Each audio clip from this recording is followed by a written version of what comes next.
Nós temos condições de mudar o balcão. Mas é preciso ter confiança. Em que essa mudança vai partir de nós. Não existe autoridade acima da soberania da ciência. Não existe autoridade.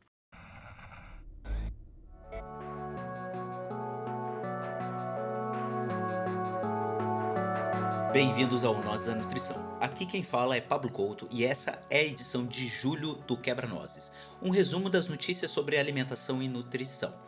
Começando em direto ao ponto, nós vamos falar da primeira notícia, sobre o sumário para tomada de decisões do relatório temático sobre agricultura, biodiversidade e serviços ecossistêmicos, destacando a relevância do agronegócio para o PIB brasileiro e seus impactos ambientais. Coordenada por Gerard Ernest Overbeck, provavelmente eu falei esse nome e sobrenome errado, e Raquel Bardi Prado, e mais uma pilha de pesquisadores, o relatório aponta os problemas decorrentes do uso intensivo de insumos e desmatamento, que afetam a biodiversidade e podem agravar as mudanças climáticas. O agronegócio é caracterizado por monoculturas que ameaçam a vegetação nativa e a biodiversidade. Isso não é novidade para ninguém. E a pesquisa sugere alternativas sustentáveis como o cumprimento da Lei de Proteção da Vegetação, restauração de áreas degradadas e incentivos econômicos para práticas agrícolas sustentáveis. O objetivo é promover uma agricultura mais diversificada e resiliente, conciliando a produção e conservação ambiental, além de melhorar a qualidade de vida no campo e nas cidades. Esse é um documento bem extenso e bem interessante. O link pro documento vai estar na descrição do episódio. Por outro lado, a gente vê uma outra notícia sobre o avanço da robótica no campo. Está ocorrendo o uso crescente de máquinas na produção agrícola. A automação tem sido útil para substituir a mão de obra em tarefas perigosas e em ambientes insalubres. Atualmente, os robôs mais utilizados são os drones e veículos terrestres, que já é comum a gente ver veículos terrestres no imaginário popular. Agora drones estão sendo bastante utilizados. Eles ajudam no mapeamento, colheita, plantio, irrigação e pulverização. Principalmente pulverização.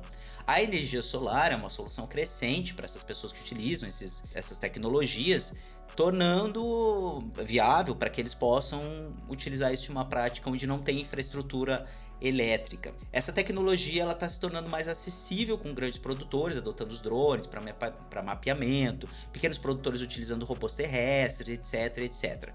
A tendência da redução do custo desses equipamentos possibilita o uso mais amplificado.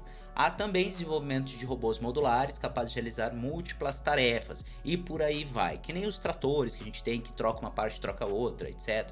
Retroescavadeira que também dá para trocar os negócios lá, que nem um transformer gigante, né? Então, de um lado, a gente tem um relatório que fala sobre a importância do replanejamento para tornar viável a produção agrícola no país, levando em consideração as questões de biodiversidade e clima. E na realidade, no dia a dia, no contexto real, o que a gente tem é a expansão da agroindústria com os pontos focais na implementação de alternativas mecanicizadas para aumentar a escala de produção da monocultura. O que faz o trio de notícias com a próxima notícia, que ocorreu um superávit do agronegócio paulista que cresceu 9,4% no primeiro semestre de 2024, comparado ao ano passado.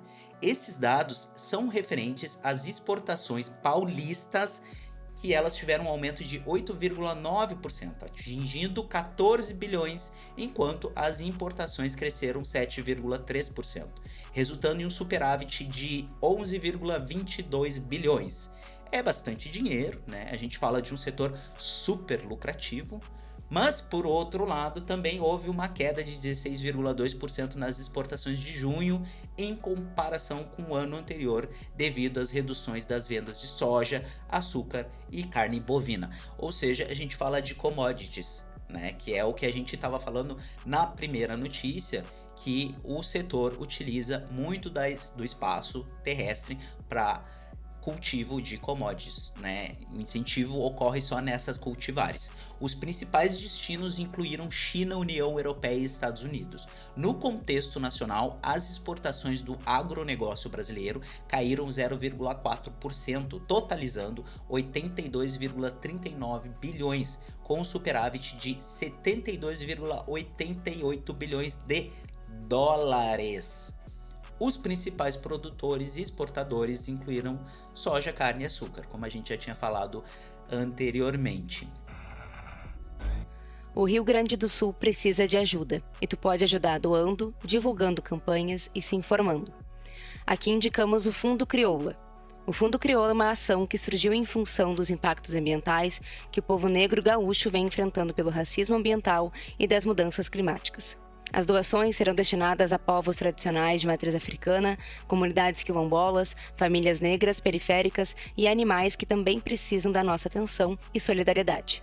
A chave Pix é o oi.crioula@gmail.com. Mais informações sobre o fundo no link do nosso site, no episódio e no Instagram da Bruna Crioula, uma criadora de conteúdo aqui do Nós, muito presente em vários episódios que você já deve conhecer. Acompanhe a Bruna, acompanhe a gente, ajude, se proteja, se cuide. Para fechar essa sequência, a gente ainda tem o lançamento da Lei da Política Nacional de Agricultura Urbana e Periurbana. A lei foi sancionada pelo Presidente da República e estabelece a Política Nacional da Agricultura Urbana e Periurbana, definindo essas práticas como a atividade agrícola e pecuária em áreas urbanas e periurbanas para a produção de alimentos para consumo próprio ou comercialização.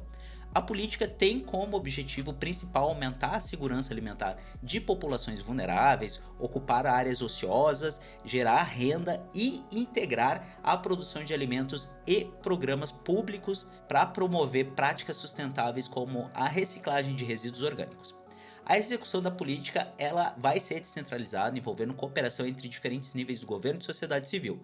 Ela entrou em vigor dia 26 de julho de 2024, então a gente ainda vai ver algumas coisas sendo colocadas na prática. Agora, esse primeiro bloco ele vai ser encerrado pela aprovação da Lei 14.926, de 17 de julho de 2024, que foi aprovada pelo presidente.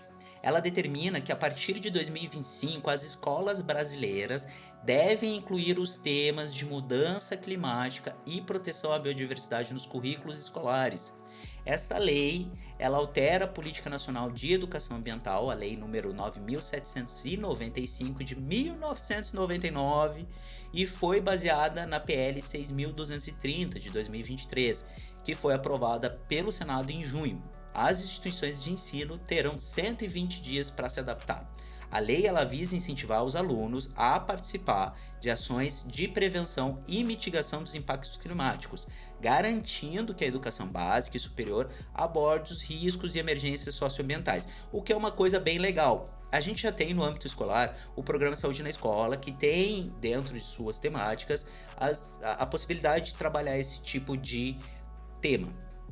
Porém, nem sempre ocorre a obrigatoriedade do trabalho em ambiente escolar. Então, com essa implementação, talvez a gente possa ter esperança de que isso se torne uma pauta cada vez mais frequente e as novas gerações que vão se formar e elas tenham um pouco mais de noção sobre a pegada, né, de carbono, sobre o impacto ambiental e como que isso afeta a vida, não só dos humanos, mas também de todo o planeta em si.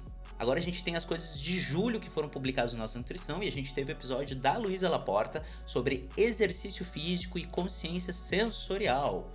Também tivemos o papo feito sobre nutrição e vida na Ayurveda, que foi uma entrevista com a Jacobina Cantisani, e a gente encerrou o mês de julho no Nossa Nutrição com o Nós Comunica número 90 da Nutri Bruna Dimmer sobre como acabar com o comer emocional. Todos esses episódios, assim como este que tu tá ouvindo, tu encontra em todas as redes sociais e tu nos encontra nelas por @nosanutricão, além de que agora a gente também está presente no YouTube. Quando o episódio sai no tocador, ele já sai automático no YouTube. E a gente sempre pede para tu nos prestigiar com um like maroto, um compartilhamento, 5 estrelas no Spotify, todo tipo de retribuição a gente agradece.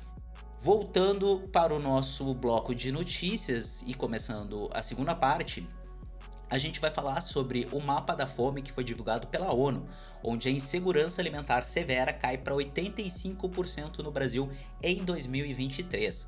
O relatório das Nações Unidas sobre o estado de insegurança alimentar mundial em 2024 revelou uma significativa redução das inseguranças alimentares severas no Brasil em 2023, com uma queda de 85%.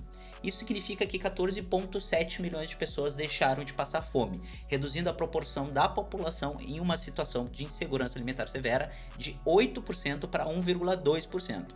Essa queda reflete avanços importantes no combate à fome, apesar do país ter enfrentado o aumento da pobreza e insegurança alimentar nos anos anteriores. Isso reflete bastante o relatório da Rede Pensan, que fez um cruzamento das informações sobre segurança alimentar nutricional nos períodos ali da pandemia, né? Então a gente teve o registro pleno de como estava a situação da maior parte dos brasileiros com relação à situação de insegurança alimentar. Agora, com esse novo relatório, a gente pode ter mais ou menos uma noção de como estamos no presente, mais próximo do que é a nossa realidade hoje em dia. Ainda no tema da fome, a gente tem um lançamento da Aliança Global contra a Fome e a Pobreza.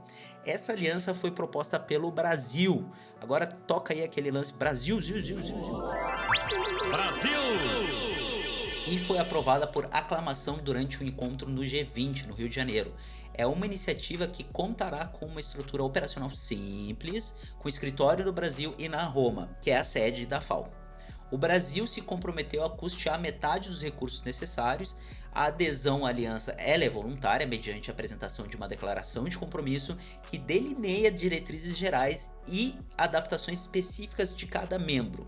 Ela está aberta para governos, organizações internacionais, instituições de conhecimento, fundos de bancos de desenvolvimento e instituições filantrópicas, podendo envolver setores privados através de parcerias públicos-privadas.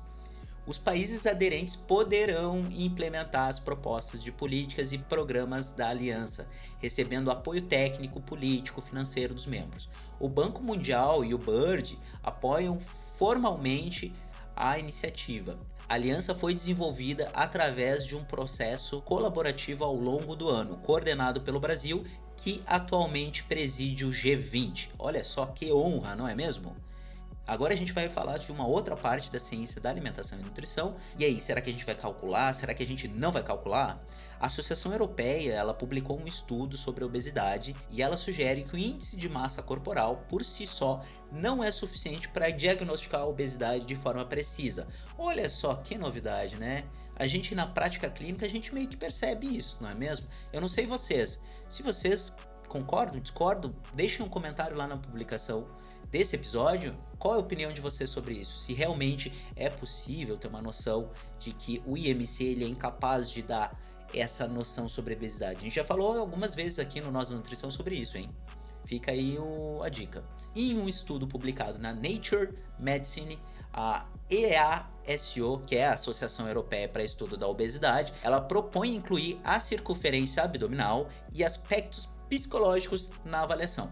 O método tradicional, que considera uma pessoa obesa com IMC de 30 quilos por metro ou mais, não contempla todas as complexidades das doenças, como acúmulo de gordura abdominal, e a nova abordagem sugere que o valor de IMC a partir de 25 quilos por metro, com maior foco na gordura abdominal e outros fatores de saúde.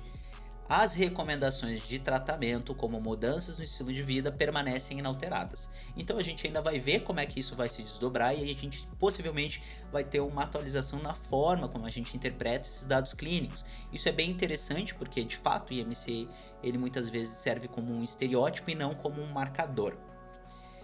Fica a recomendação também do texto primordial da Mariana Costa, do Joio Trigo, intitulado Com Patrocínio de Farmacêuticas, Congresso da Obesidade tenta reaproximação com políticas públicas preventivas. O artigo ele aborda, entre outras coisas, os conflitos de interesse envolvendo as farmacêuticas, especialmente a Novo Nordisk, e a sua tentativa de incorporar o medicamento liraglutida no Sistema Único de Saúde. O texto revela que a empresa teria financiado viagens de deputados e mobilizado a Embaixada da Dinamarca para promover o medicamento, que poderia custar 13 bilhões em 5 anos. Investigações apontam que a Novo Nordisk pagou 25,8 milhões de dólares a especialistas que defendem seus medicamentos nos Estados Unidos. A relação entre a farmacêutica e os profissionais de saúde é bem complexa, envolvendo financiamento e outros dilemas éticos. No evento ICO, que é a sigla para International Congress on Obesity, os painelistas eram obrigados a declarar potenciais conflitos de interesse. A Novo Nordisk afirmou seguir as regras regulatórias e de compliance, justificando o patrocínio a congressos como forma de promover a capacitação médica. A Abeso e os outros defensores argumentam que o apoio financeiro é necessário para realizar os eventos científicos e que os médicos promovem produtos nos quais acreditam, baseando-se na eficácia comprovada dos dados científicos. Talvez aí a gente tenha um argumento meio parecido com aquele que rolou na época da pandemia. Não sei se vocês lembram, tinha muito de um argumento da liberdade médica. Daí teve todos aqueles lances lá com cloroquina, piriri, parará. Enfim, talvez. Suposições. O importante é que a gente saiba que isso daí já vem sendo observado. Teve vários episódios que a gente falou que como estava aumentando esses remédios, né, indutores de perda de peso, estimuladores de insulina, parará, para a perda de peso em si e não para o tratamento da diabetes. Então isso provavelmente vai tomar um novo capítulo aí no cenário da saúde no Brasil. Ficamos por aqui no episódio do mês de julho, teve bastante coisa, espero que vocês tenham gostado.